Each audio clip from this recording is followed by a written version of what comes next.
ಕರ್ತನಲ್ಲಿ ನಮಗೆ ಅತ್ಯಂತ ಪ್ರಿಯರಾದ ದೇವಮಕ್ಕಳೆಲ್ಲರಿಗೂ ಯೇಸು ಕ್ರಿಸ್ತನ ಉನ್ನತವಾದ ಶ್ರೇಷ್ಠವಾದ ಪರಿಶುದ್ಧವಾದ ನಾಮದಲ್ಲಿ ಶುಭವನ್ನು ತಿಳಿಸುತ್ತೇನೆ.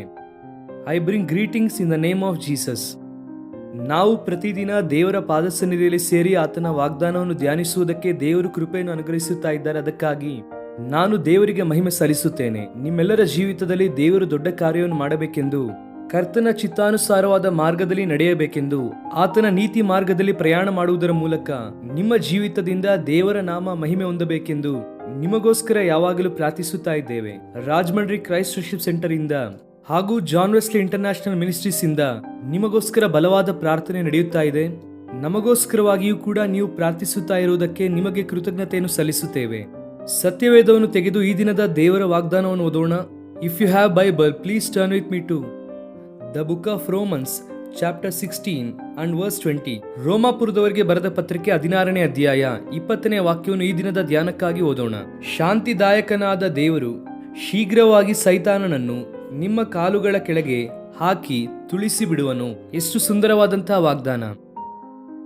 ಶಾಂತಿದಾಯಕನಾದ ದೇವರು ಶೀಘ್ರವಾಗಿ ಸೈತಾನನನ್ನು ನಿಮ್ಮ ಕಾಲುಗಳ ಕೆಳಗೆ ಹಾಕಿ ತುಳಿಸಿ ಬಿಡುವನು. ಈ ವಾಗ್ದಾನ ಪ್ರತಿ ಕ್ರೈಸ್ತನಿಗೂ ಕೂಡ ಬಲ. ಬೈಬಲ್ ನಲ್ಲಿ ಬರೆಯಲ್ಪಟ್ಟಿರುವಂತಹ ಅನೇಕ ವಾಗ್ದಾನಗಳಲ್ಲಿ ಬಹಳ ಪ್ರಾಮುಖ್ಯವಾದ ವಾಗ್ದಾನ ನಮಗೆ ಇಲ್ಲಿ ಕಾಣಿಸುತ್ತದೆ. ಭಕ್ತನಾದ ಪೌಲನು ರೋಮ ಸಭೆಗೆ ಪತ್ರವನ್ನು ಬರೆಯುತ್ತಾ 16 ಅಧ್ಯಾಯ ಒಳಗೊಂಡಿರುವಂತಹ ಪತ್ರಿಕೆಯನ್ನು ಬರೆಯುತ್ತಾರೆ. ಈ 16ನೇ ಅಧ್ಯಾಯದಲ್ಲಿ ದೇವರ ಸಭೆಗೆ ವಂದನೆಯನ್ನು ತಿಳಿಸುತ್ತಾ ಆತನ ಸೇವೆಯಲ್ಲಿ ಯಾರ್ಯಾರು ಸಹಾಯ ಮಾಡಿದ್ದಾರೋ ಆತನಿಗೆ ಸಹಕಾರಿಗಳಾಗಿದ್ದಂಥ ಪ್ರತಿಯೊಬ್ಬರ ಹೆಸರನ್ನು ಉಚ್ಚರಿಸಿ ಬಹಳ ಚೆನ್ನಾಗಿ ಅವರೆಲ್ಲರಿಗೂ ವಂದನೆಯನ್ನು ತಿಳಿಸಿ, ಆನಂತರವಾಗಿ ಕೊನೆಯದಾಗಿ ಬರುವಾಗ ಪೌಲನು ಹೇಳುತ್ತಾ ಇರುವಂತಹ ಮಾತು, ನೀವು ಯಾವ ದೇವರನ್ನು ಆರಾಧಿಸುತ್ತಾ ಇದ್ದೀರೋ ಆತನು ಶಾಂತಿದಾಯಕನಾದ ದೇವರಾಗಿದ್ದಾನೆ. ಯೆಶಾಯ 9ನೇ ಅಧ್ಯಾಯ 6ನೇ ವಾಕ್ಯದಲ್ಲೂ ಕೂಡ ಕರ್ತನಾದ ಯೇಸು ಕ್ರಿಸ್ತನ ಕುರಿತಾದ ಪ್ರವಾದನೆಯು ಅಲ್ಲಿ ಬರೆಯಲ್ಪಟ್ಟಿದೆ. ಸಮಾಧಾನದ ಪ್ರಭು ಎಂದು ಆತನಿಗೆ ಹೆಸರನ್ನು ಇಡುತ್ತಾರೆ ಎಂಬುದಾಗಿ ಯೆಶಾಯನು ಪ್ರವಾದಿಸುತ್ತಾನೆ. ಆ ದಿನ ಯೆಶಾಯನು ಹೇಳಿದಂತಹ ಮಾತು ಕರ್ತನಾದ ಯೇಸು ಕ್ರಿಸ್ತನಲ್ಲಿ ಬಹಳ ಸ್ಪಷ್ಟವಾಗಿ ನೆರವೇರಿತು ಎಂಬುದನ್ನು ನಾವು ನೋಡುತ್ತೇವೆ. ಆತನು ಈ ಲೋಕದಲ್ಲಿ ಇದ್ದಂತಹ ಕಾಲದಲ್ಲಿ ಸಮಾಧಾನವನ್ನು ಕೋರಿದನು, ಸಮಾಧಾನವನ್ನು ಪ್ರಕಟಿಸಿದನು, ಸಮಾಧಾನದ ಸುವಾರ್ತೆಯನ್ನು ಆತನು ಪ್ರಕಟಿಸಿದನು. ಅನೇಕರ ಜೀವಿತದಲ್ಲಿ ಆತನು ಸಮಾಧಾನವನ್ನು ಕೊಟ್ಟನು. ರಕ್ತಸ್ರಾವದಲ್ಲಿದ್ದಂತಹ ಸ್ತ್ರೀ ಯೇಸು ಕ್ರಿಸ್ತನ ವಸ್ತ್ರವನ್ನು ಮುಟ್ಟಿದರೆ ಸರಿಯಾಗುತ್ತೇನೆ ಎಂಬುದಾಗಿ ಆಶೆ ಪಟ್ಟಳು. ಬಂದಳು, ಯೇಸು ಕ್ರಿಸ್ತನನ್ನು ಮುಟ್ಟಿದಳು. ಆಕೆ ಹೋಗಬೇಕು ಅಂದುಕೊಂಡಾಗ ಕರ್ತನು ಕರೆದರು. ಆನಂತರವಾಗಿ ದೇವರ ವಾಕ್ಯವನ್ನು ಪರಿಶೀಲಿಸುವುದಾದರೆ ಯೇಸು ಆಕೆಗೆ ಹೇಳಿದಂತಹ ಮಾತು, ಅಮ್ಮ ನಿನಗೆ ಸಮಾಧಾನ ಉಂಟಾಗಲಿ ಎನ್ನುವಂತಹ ಮಾತನ್ನು ಆತನು ಹೇಳಿದನು. ಸ್ವಸ್ಥತೆ ಮಾತ್ರವಲ್ಲ, ಮನುಷ್ಯನಿಗೆ ಸಮಾಧಾನವೂ ಕೂಡ ಅವಶ್ಯವಾಗಿದೆ. ಅನೇಕರು ಈ ದಿನದಲ್ಲಿ ಯೇಸು ಕ್ರಿಸ್ತನ ಬಳಿ ಸ್ವಸ್ಥತೆಗಾಗಿ ಬರುತ್ತಿದ್ದಾರೆ. ಆದರೆ ಅದಕ್ಕಿಂತ ಪ್ರಾಮುಖ್ಯವಾದ ಸಮಾಧಾನಕ್ಕಾಗಿ ಕೂಡ ನಾವು ಬರಬೇಕು.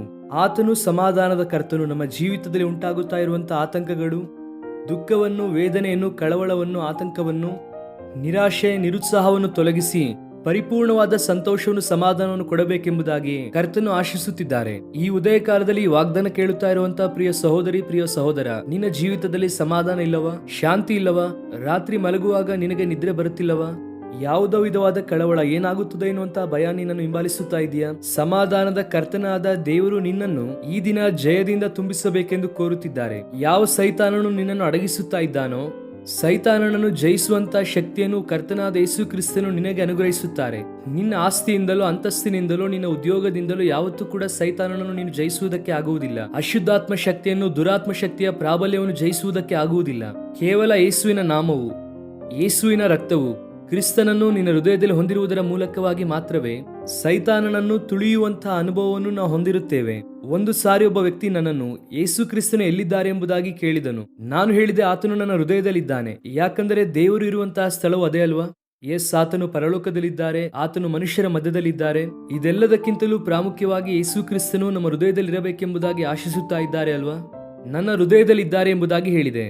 ಹಾಗಾದ್ರೆ ಸೈತಾನ ಎಲ್ಲಿದ್ದಾನೆ ಎಂಬುದಾಗಿ ಕೇಳಿದ. ಯೇಸು ಕ್ರಿಸ್ತನು ನನ್ನ ಹೃದಯದಲ್ಲಿದ್ದಾರೆ. ಆದ್ದರಿಂದ ಸೈತಾನನು ಯಾವಾಗಲೂ ಕೂಡ ನನ್ನ ಕಾಲ ಕೆಳಗೆ ಇರುತ್ತಾನೆ.